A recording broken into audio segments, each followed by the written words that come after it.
Hello, everybody. David here, and today I want to talk about the DCTV shows. This is my podcast where each and every Saturday I am going to recap all the DCTV shows that I watch, which includes Gotham, Supergirl, Arrow, The Flash, and Legends of Tomorrow.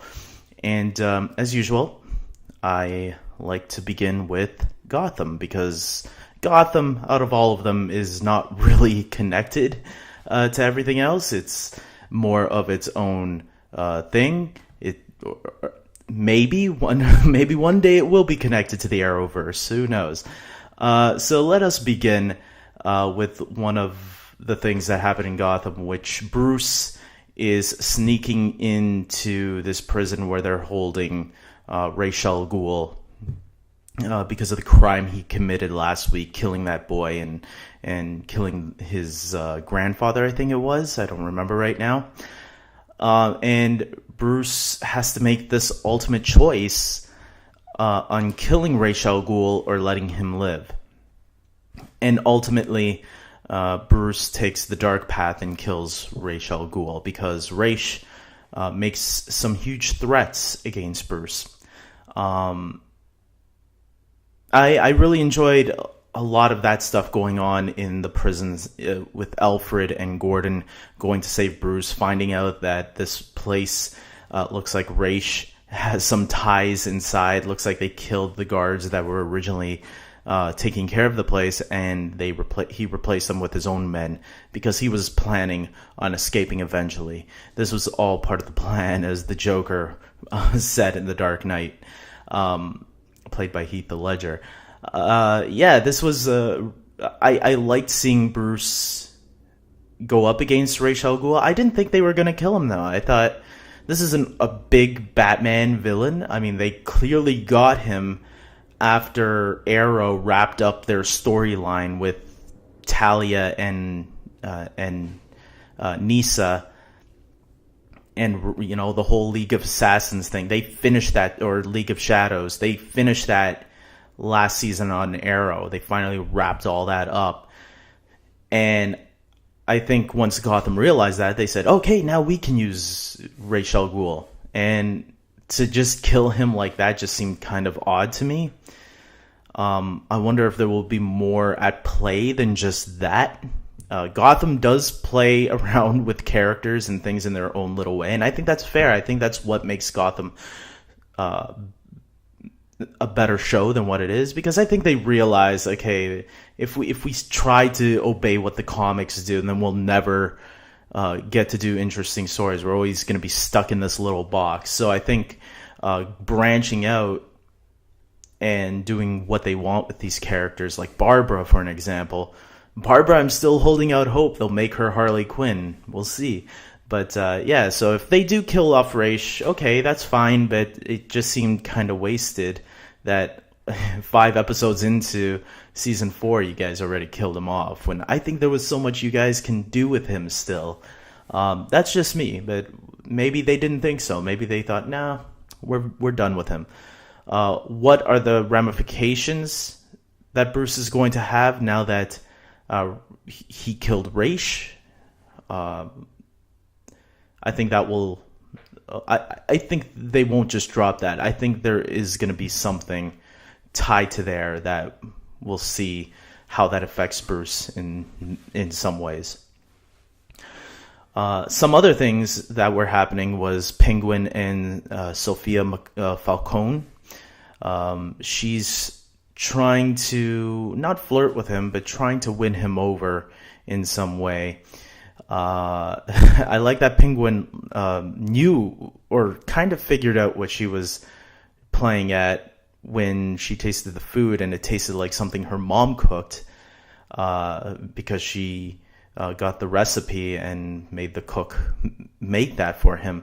And he was kind of, that's where he was kind of putting it together, but then she kind of was mending him in the way his mother did. So kind of, I don't know, is there a romance going to start, a fake romance going to start between Penguin and Sophia Falcone? I mean, she's in a relationship with Gordon last time I checked.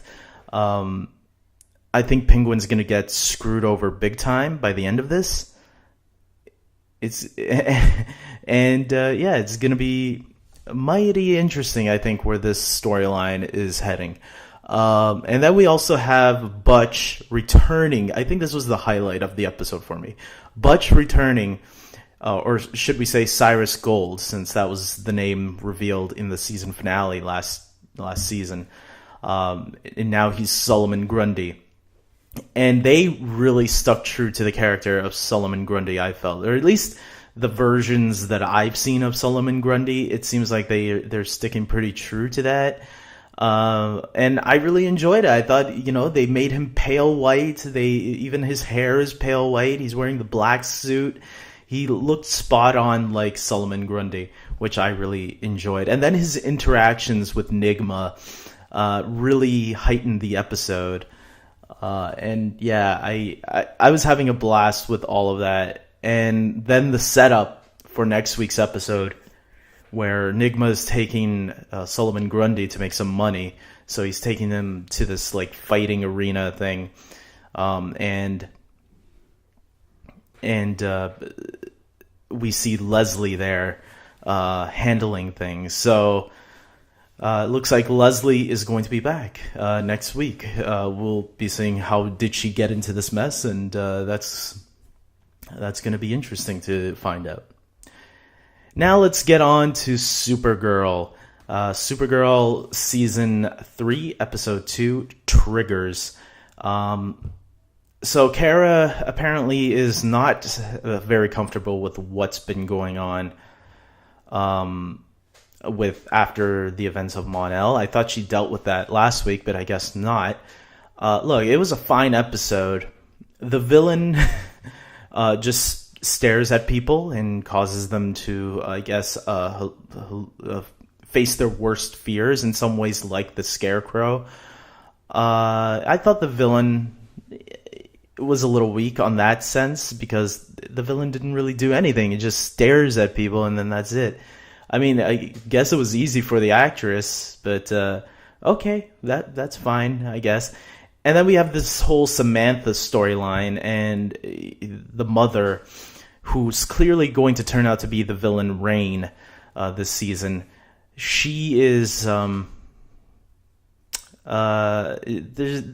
I don't know, the whole plot, I think I said this last week, and in my review for the premiere, that I felt that this is feeling a little bit like Smallville with Davis Bloom, who turned out to be Doomsday. I feel like they're going with that plot, where it's the monster within, and it's going to be like Dr. Jekyll and Mr. Hyde kind of scenario, where she doesn't realize that she's evil right now, but she's going to learn it later on.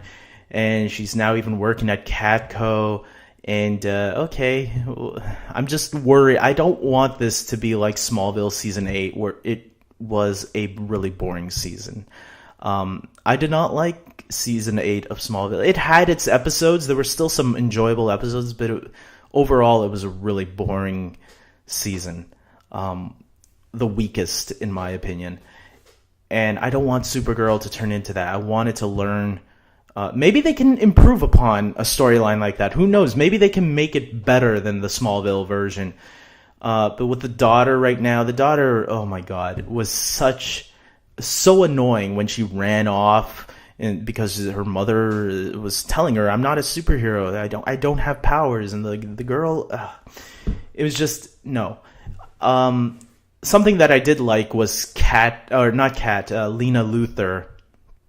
She's now going to Catco, learning the ropes. Some people are speculating already that her and Jimmy might have a little love thing going on, because there was a little bit of chemistry when they were going at it to each other. And I thought to myself, yeah, okay, I could see that. And obviously there was a little moment with Lena and Eve Tessmacher, which kind of has me interested if Eve Tessmacher will be her new secretary, or like her new BFF, and like brush Kara to the side slowly as time goes on. Because if you know the comics, or no, this wasn't in the comics, Eve Tessmacher was in the original Superman movie from 1978, as Lex Luthor's henchwoman, I guess. And so for her and Lena to have a little interaction there, well, let's keep our eyes on to see if that friendship blossoms in any way, because I have a feeling it might one day, if not this season, one day. Kara, Melissa Benoist, I gotta say this before I forget. She put out her best performance, I think, in this episode. The part where she finally realizes that it was her fault that Mon-El had to leave. I actually thought that scene where she was realizing that and she was having that mental breakdown all worked out. It was a really great performance, I thought. I really enjoyed that moment. And then we have a little tease for next week where Jones gets a message from Miss Martian, who says that he has to come to Mars because of some urgency. So next week we are going to see Martian Manhunter's father, who is played by the actor's name is escaping me right now, but he is the actor who did the voice of Martian Manhunter in the Justice League animated series from the early 2000s. So I'm really excited about that, and hearing and seeing that actor portray the Martian Manhunter's father, because Tom Welling called it stunt casting on a podcast, but I always say no, it's honoring the past, honoring the interpretations that came before you. And I like casting like that. I like seeing familiar actors that hardcore fans like myself are familiar with, that we've seen or heard before, and have them play new characters that are somewhat connected to those characters, because I think it makes it feel a whole lot more special. Next, we got The Flash we're on season 4 of The Flash now. Episode 2, Mixed Signals. And so Barry and Iris, I did a review for this, so I'll try not to go into this one for too much. But yeah, Barry and Iris are going to counseling together because Iris feels that there's, some problems in their relationship. And I've been hearing some other podcasts. Some people aren't too cozy with what's going on The Flash. Specifically TV Talk. They were kind of hard on The Flash this week, I heard. And I didn't understand. I'm having fun with what's going on. I think it's funny. I think it's hilarious. Some people were disappointed with last season because of how anticlimactic and how dramatic it really a downer of a season it was. And I thought this was a nice change of pace to get us into the mood. And this is only the second episode, guys. So if you are someone that's being disappointed with where The Flash is going, number one, I don't understand why. Because this feels like season 1 in many ways. And there was a scene where Barry and Joe with Captain Singh were investigating a crime scene that the villain Kilgore sabotaged or something with the elevator, and it felt like a season 1 episode again. It was cool seeing Barry back at his job, something we don't see very often. I hope we get to see a little bit more of that side of Barry, and even Cisco was there to help out a little bit. So yeah, I liked all of that. I liked that we got Gypsy back in this episode as well. Gypsy, we've seen a couple of times last season. We know her father is apparently coming to the show this year. I really enjoy the Gypsy and Cisco interactions. I think both of them really have good chemistry together. Those two actors. Kid Flash, I would say, is not the weak point, but I want to see more Kid Flash involved. I feel like now that Barry's super powerful now, Kid Flash is being brushed to the side a little bit. And I don't know if they're planning on moving. It's been my hope that one day Kid Flash will move on to Legends of Tomorrow to get a little bit more screen time. And he had a brief scene early on in last week's Legends of Tomorrow episode. So I wonder if they will eventually, if Barry continues to be this hero that doesn't really need Wally, I wonder if they will move Kid Flash to Legends. Because I think it would be cool to have one speedster over there. Especially if it's true that, well, it is true, Victor Garber is leaving.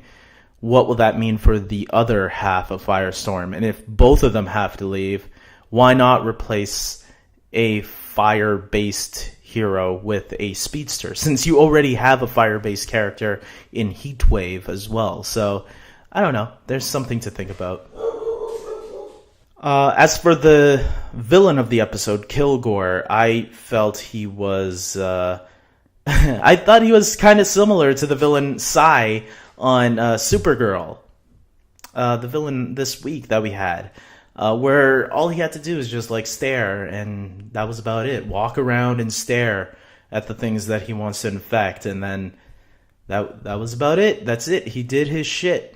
I mean, at least he had a mission, like he had a goal that he wanted to get revenge on some of the people that he worked with before. But yeah, he kind of felt a little weak to me. And then we got a little bit of the Thinker's plan. We're getting a little snippet of it. But I want more with the Thinker. I don't want this to be a big reveal by the end of the season. I want to see the Thinker and the Mechanic go up against the Flash soon. I want to see what they got. I want to see that. I don't want this to be like Savitar, where we only learn everything by the end of the season. I don't want to be kept in the dark forever.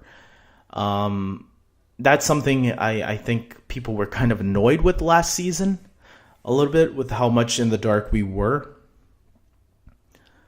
So hopefully this show starts to realize that and starts to pick things up, because something that I really liked about the previous seasons is that the reveals were never held back for too long. They eventually revealed something huge in like 2 or 3 episodes. Things were, I'm not saying to make everything a one-off, but reveal something and then get us anticipating something. Okay, what's the next big thing that they're going to reveal after this? Like, I don't know. Season 1, I think, had a great, and Season 2 had a great way of doing a lot of that. Same thing with the Arrow Season 1 and 2, as well as Season 5, and it looks like maybe Season 6 as well.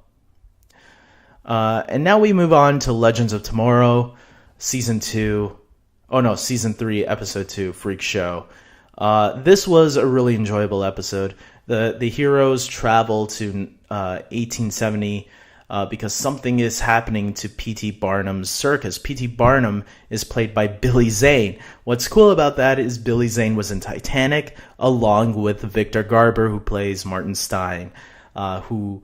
In Titanic, Victor Garber's character was the guy who created the Titanic, which is why the joke about him, if we ever go to the Titanic, I hope we never go to the Titanic because the person that created that was an idiot or something like that.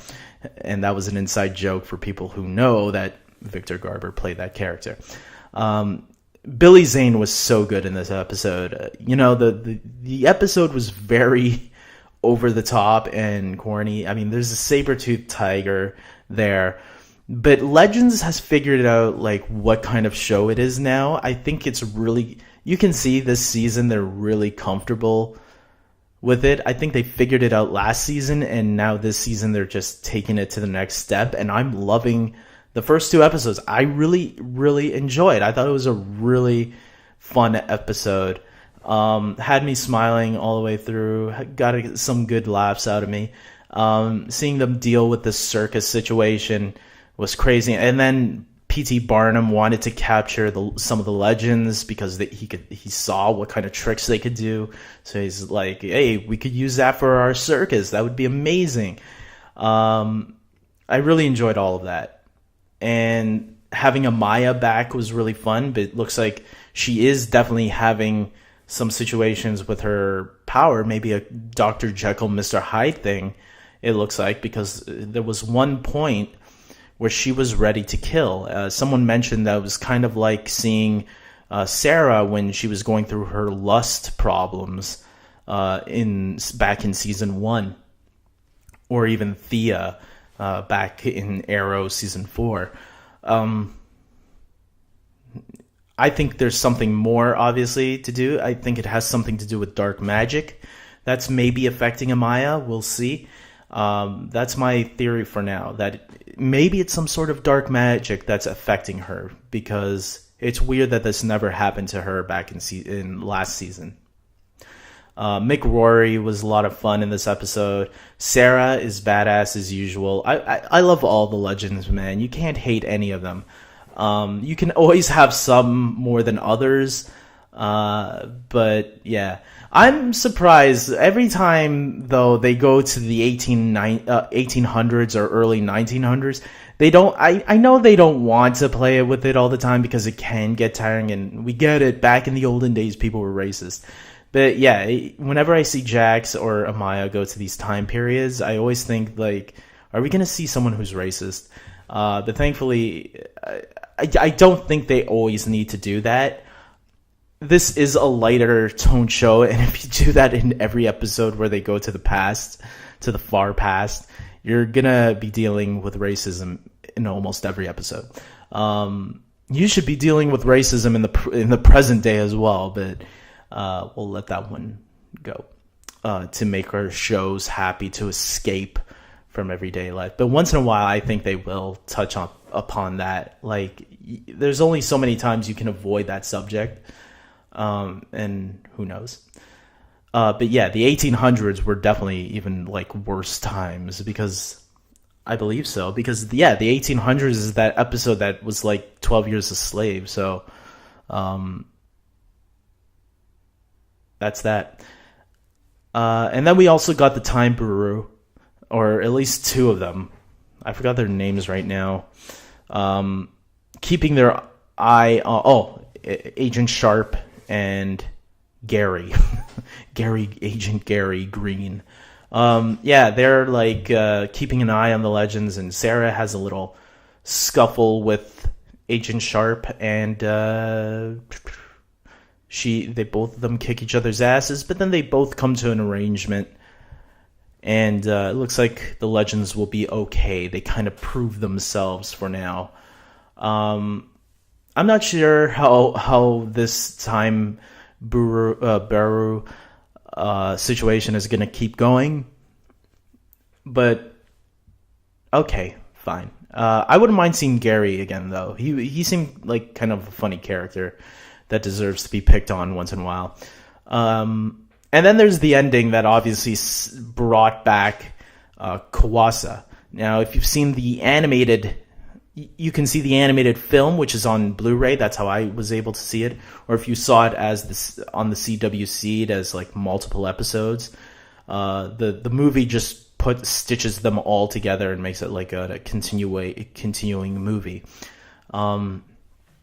Kawasa is the granddaughter of Amaya, and the sister of the other vixen, which we saw here very briefly early on in the episode. We got to see it's the reason Amaya went back to the 1940s was so that her granddaughter can be born. And obviously she has had a daughter now.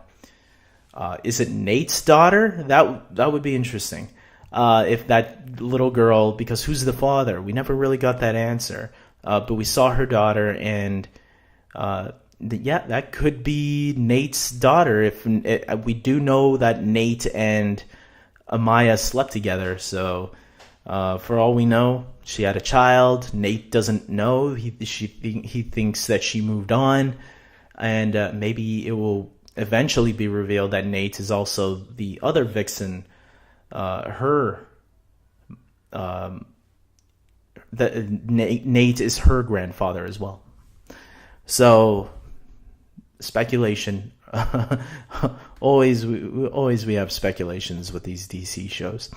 And now finally we move on to Arrow season 6 episode 2 Tribute. And in this show, Antonelli returns to cause trouble for William. Oliver's identity is out there now to the world, and everybody now knows it. I thought it was even funny that the Flash even kind of referenced it in a magazine or the newspaper. Barry sees the newspaper while they're going to the couples counseling, and they see Oliver is Green Arrow. Mayor Oliver Queen is Green Arrow, and he had this like confused look on his face. I thought all of that was great. This whole stuff about them trying to find out how this happened, who did it, why, where, and how are they going to cover it back up? Because this has happened 2 times before, where Oliver Queen's identity was revealed to the world. They only mentioned the first time it happened back in season 1, but it also happened in season 3 when Lance was going after them. And I did like the press conference scene. Obviously, I mentioned this in my review, a lot of this, where he mentions Bruce Wayne, which has everybody speculating, is Bruce Wayne going to be in the Arrowverse now, even though we have Gotham, which is a separate thing going on at the same time? Will DCTV allow 2 different Batmans going along at the same time? I have no idea. But it is interesting to think about. I am going to do a separate video about that eventually, so keep your eyes out open for that. Having Antonelli back was really cool, and I like that it was revealed he wasn't the one that leaked the picture. It was actually it was someone else that we still don't know. I think it's going to be Michael Emerson's character. We haven't been revealed to his character yet, but I think it is going to be him. Antonelli is an interesting character, a really great character, because he started off as a friend back in season 2.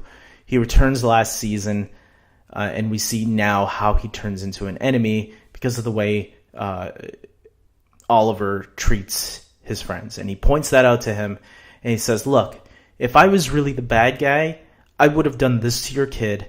I would have caused you so much pain and grief. I'm not the bad guy. I'm just angry for how you treated me. And that's an interesting way of looking at it. I'm like, he's not wrong. Speaking of William, I thought he was actually much better handled this week than last week. Where last week I felt he was being handled like a 5-year-old kid. This week he actually felt like he was being handled the appropriate age, and I like that. I like seeing and hearing that. Even like, especially when Oliver gave him the advice on how to deal with a bully, like some fighting techniques. I thought that was really good. And then how it all wrapped up. Look, the kid's not a great actor, but again, I'm someone that can forgive bad acting as long as the stories and the characters feel right. As long as they feel legit in what they're saying and doing. And with that, that's why I enjoyed this episode a lot more than last week's episode. And I guess I should also talk about the ending there with John. We learned a little bit about John, why he was so hesitant to shoot. I think he said he had a little bit of nerve because of a shrapnel that went in him. In his chest or something, or anyways, like Iron Man. So because of what's going on with Oliver, Oliver tells Diggle, hey, my son is right. You know, he's worried that I'm going to die one day and that I won't be around and he's going to have no parents. So can you be the Green Arrow in my place now? And Diggle was like, okay, man. Yeah, sure. I totally understand. And Diggle accepts, and he's going to be the Green Arrow for a couple of episodes, it looks like. At the night I did my review, I didn't know. But Stephen Amell tweeted that, yes, this is, or someone said, I think it was Stephen Amell, who said that this is going to go on for a couple of episodes. This isn't going to be a one and done episode. We are going to see Diggle being Green Arrow for a couple of episodes. Why is he not going to after a while?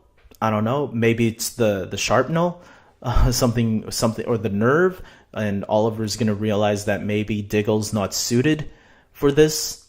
But I think it's going to be fun seeing Diggle as the Green Arrow. I think that's something that we've seen before, but not for a while, which I'm looking forward to. So yeah, I think that's it, guys. I think the setup for next week is going to be great. Now, which show did I think was the best this week? Which was the best DCTV show episode this week?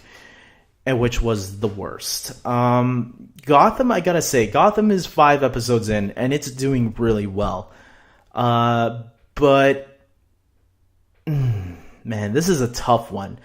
3 of them were really good. All of them were really good. I'm gonna say the weakest one first. The weakest one was Supergirl for me. I liked it. It wasn't my favorite of the week, unfortunately. The episode that I enjoyed the best now, is Arrow. I think I'm going to give it to Arrow. It's not just the Bruce Wayne thing.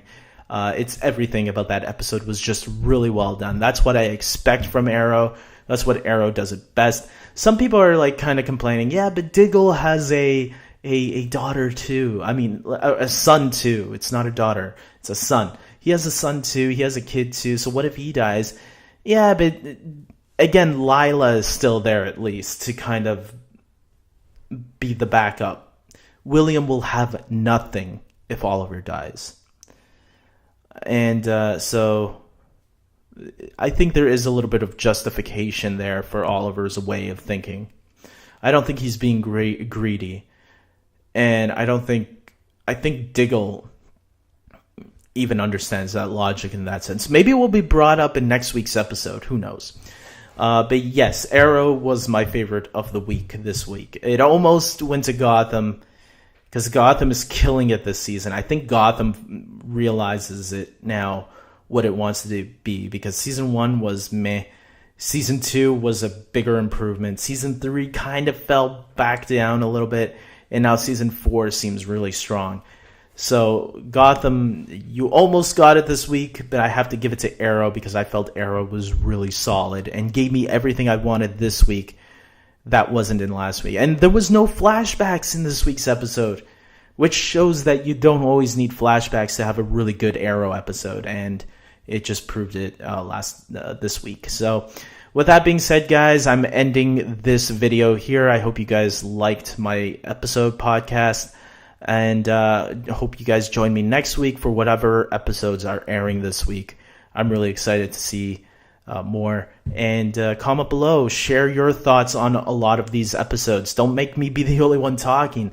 I like to interact with other fans and seeing what they think. Even if I don't write back, I am reading your comments and I am seeing people's opinions. And yes, I know sometimes I say Nisa, sometimes I say Nisa. I don't say it right. I think it's Nisa. I think I'm getting it right now. I don't remember. So someone's going to correct me for sure. So until next time, guys, take care.